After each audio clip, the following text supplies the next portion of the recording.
Okay, welcome back to another episode of my dating disasters of LA.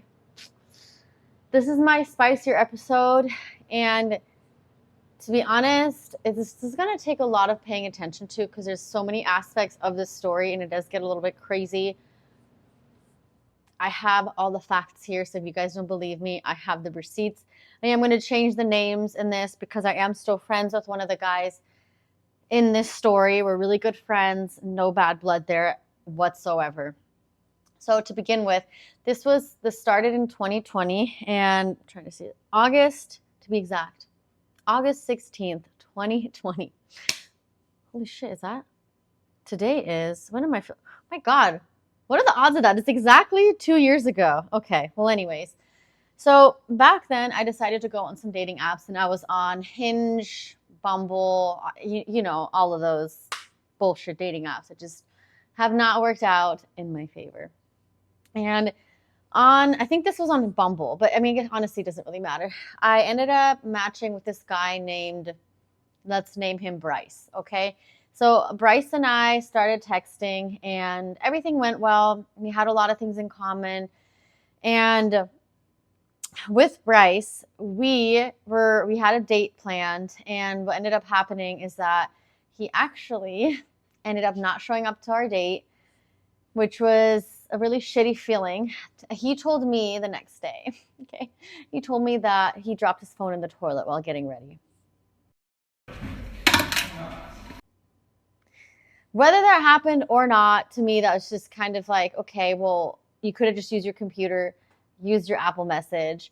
To which she said, oh, my Apple Message wasn't working. That's why right now I had to go to my brother's house, and I'm using a messaging system on his computer.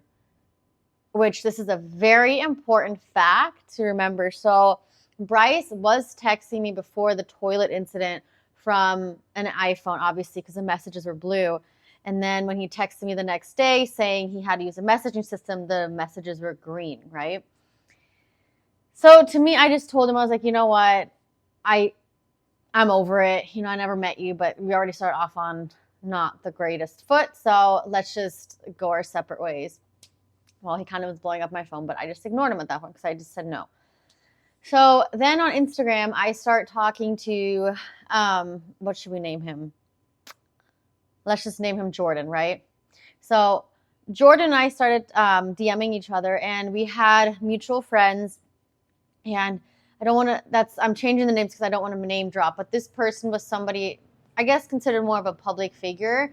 He had quite a big following, and he was in athletics. So I felt comfortable talking to him because we had mutual friends, and we were DMing. It was very lighthearted. It was more so talking about workouts. It was nothing very serious.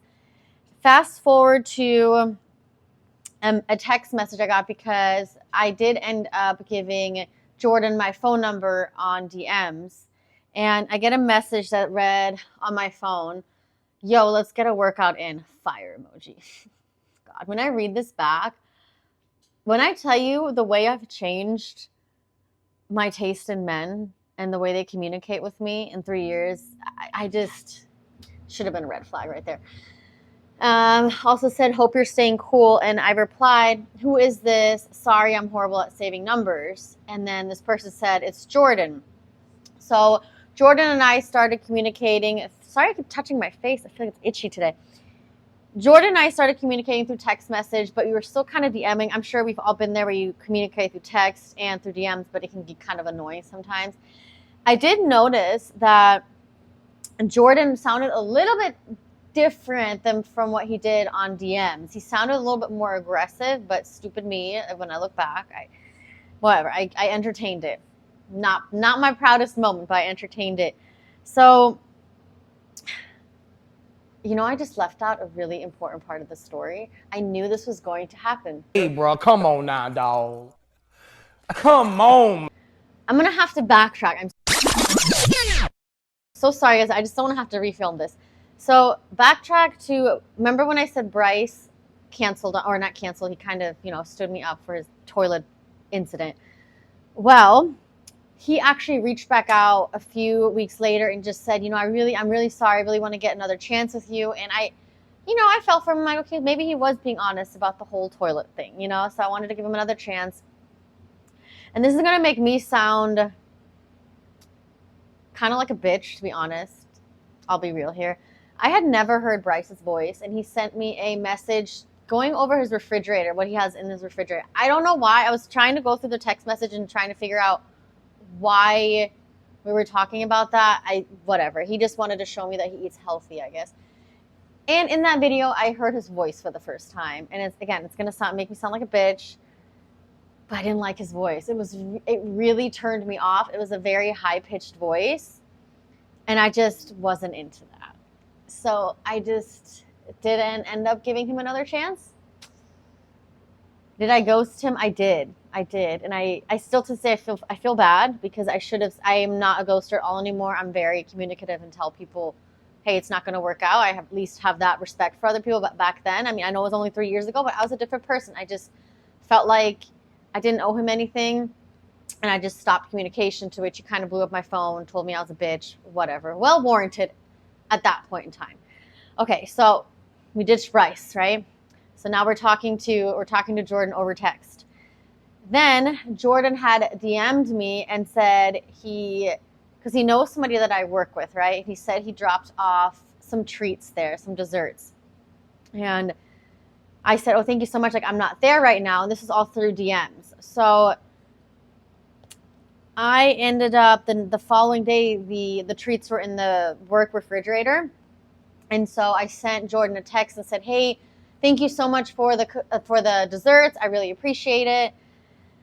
And he didn't really say too much. But then I got another DM from Jordan saying, hey, I hope you got the desserts. And I'm kind of thinking, I sent him a DM and I said, why? I just texted you. Why are you sending me that DM? Like, you've been talking on text. And he said, Cindy, I have never texted you. And that's when I started to get a little scared, because when I was talking to Jordan on text messages, he also asked me out on a date. And my stupid ass decided to give him my address. So when Jordan told me on DMs that he had never texted me, I was freaking out because now this stranger has my address. And it's somebody that I've been talking to for, when I go back to it, I was talking to this fake person for months. When I look back at the situation, it still confuses me how I didn't figure it out sooner. But the strangest part about the situation was that Jordan, the way he was messaging me, he knew a lot of information about, or I should say the fake Jordan knew a lot of information about the real Jordan, as far as deeply as talking about his children, about his baby mama, about actually his friends. And during this time too, I was getting random messages from like green bubbles. And another one was, and this is, Jordan said, hey, I have a friend reaching out. She's looking for personal training, or his sister's looking for personal training. So I got a text message just from this individual saying that his sister's looking for training. I entertained it. Turns out it also wasn't that person, but he pretended to be one of Jordan's friends. So when I finally got the real Jordan's number, I sent him screenshots. We talked on the phone, and he was like, dude, that's so crazy because this fake Jordan knows a lot of information about me and my friends. Basically, this is still mind-blowing to me when I talk about it, because it just, nothing really makes sense. And then I also got messages during the same time span. I got one that said, you're a white trash personal trainer. What was another one I got? I need to pull this up somehow. I don't know, but I got a bunch of random text messages, all from like green bubbles. But I was freaking out a little bit and I shouldn't have reacted right on my emotions, because I texted the fake Jordan. I said, who is this? Like, I know this is not the real Jordan. And of course, this person didn't text back, right? And I started texting all of the other numbers that claimed to be Jordan's friends back. I'm like, who is this? Stupid me. Like, I thought they were actually going to respond, right? And obviously they didn't. So I got scared. So what did I do? Because I needed to know. I ended up hiring a PI because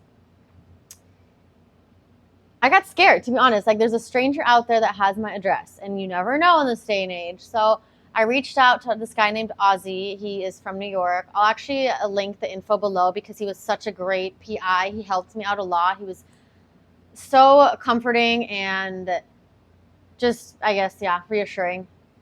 And when I reached out to him, he actually told me that he's been trying to work with dating apps to do background checks, which I think is something very important. I think every dating app should have that. But he was saying that the apps he reached out for, they didn't want to do it because obviously it costs money and then the app won't be free anymore for people. So fuck safety, right? Yeah, exactly. But he was telling me that this is a common thing with dating apps. And I kind of told him the history of the dating apps and then Jordan and all this stuff. And he ended up figuring out that, oops, low battery. He figured out that the person who, again, we don't know 100% because he said he would have to do a deeper dive and do more IP address search, but he said 99% sure Bryce is the person who is Jordan. And it all made sense because remember when I told you he texted me from a green bubble? Well, this is fake Jordan, green bubbles. All the random messages I was getting, green bubbles. And all those numbers, I guess there's messaging services online that you can use that particularly, I guess, stalkers will use that will hide your identity. It's very hard to find who the number belongs to because it'll change. So the number is not available for years. Like they can easily change it or delete it. So then you can't find them. So he ended up doing a background search on Bryce, right? Turns out Bryce is actually, I think he said he was married. I wish I could still pull up the background report, but I can't find it. It's lost somewhere in my email. I do have a social security number though, which Ozzy told me to write the social security number down, put it somewhere safe, and that if anything ever happened to write Bryce did it, which is so bizarre, but I did do it. So I do have a social security number. But yeah, it turns out he had $1 million in liens and he had, you guys, 15 different phone numbers. 15. Yeah, 15. So I'm really happy I did the background check. Jordan and I are still great friends. We actually ended up dating just for a little bit, but we're cool. Everything is fine. But I just want to bring a little bit more awareness to dating apps because a lot of times, Ozzy was saying that this is actually a very common thing. Thankfully, I have not heard from the fake Jordan, or I guess I should say Bryce, which is a good thing. But it just goes to show how people are really extremely crazy. And I understand I ghosted Bryce, and maybe that was his way. But what I was asking Ozzy is, how did he find out all this information about Jordan? And he said, well, some people are really good at hacking. So what he thinks is what happened, he was able to somehow hack into, well, first of all, really look at my Instagram, even though Bryce had actually told me he doesn't even have social media, which probably was a lie. He was probably stalking me the whole time on some fake account. So I think he figured out that Jordan and I were communicating. So he somehow, I don't know if he hacked into my Instagram, his Instagram, but he found out a bunch of information about Jordan and kind of used that to make it seem like well, obviously to make me believe it was the real Jordan, which I did 4 months, and I completely got catfished, something I never thought that would happen to me, but maybe I was just a hopeless romantic. Yeah, it's crazy. And I'm so thankful to this day that I never, ever ended up going on that date that I was supposed to go with Jordan on that Saturday when he had, my address. It's just wild. It is a crazy story to go back to, and I'm sorry if it was all over the place, but remember it was 2020, so I feel like my memories are a little bit vague, but I think I touched the main points. It just was creepy. It was very, very creepy. And that is my reason for mainly staying off dating apps, because this is just another story. And I have a whole nother one, which I'm not sure if I'm ready to talk about it yet. It has some trigger warnings, I guess. And it's a very traumatic thing that happened to me. So I don't know if I'm really ready to share that. But yeah, this was a wild story, in my opinion. So I hope you guys enjoy. I tried to make this as quick as possible because I probably could have dove a little bit deeper into this, but I think we all have a shorter attention span these days and just want to get it over with. So yeah, thanks for listening, guys, and I hope it was a little bit more exciting than my last dating story. I will try to dig through my archives to find another one of my crazy dating stories before I go into the one that's a little bit more traumatic. But Anyways, a little side note. I'm almost at 1,000 subscribers, which I'm so excited for. And once I reach 1,000, I will be doing a giveaway. And the giveaway will include a free month of training with me, my online training. So that's a really good deal. And I will include something from Training Club, the clothing company that I'm sponsored by. And they have super cute shirts. It's unisex. Well, I should say it's unisex because guys and girls wear it and I wear it all the time. So you'll receive something from them too. And then I'll throw in a $50 Amazon gift card too. So help me get to 1,000. Thanks, guys.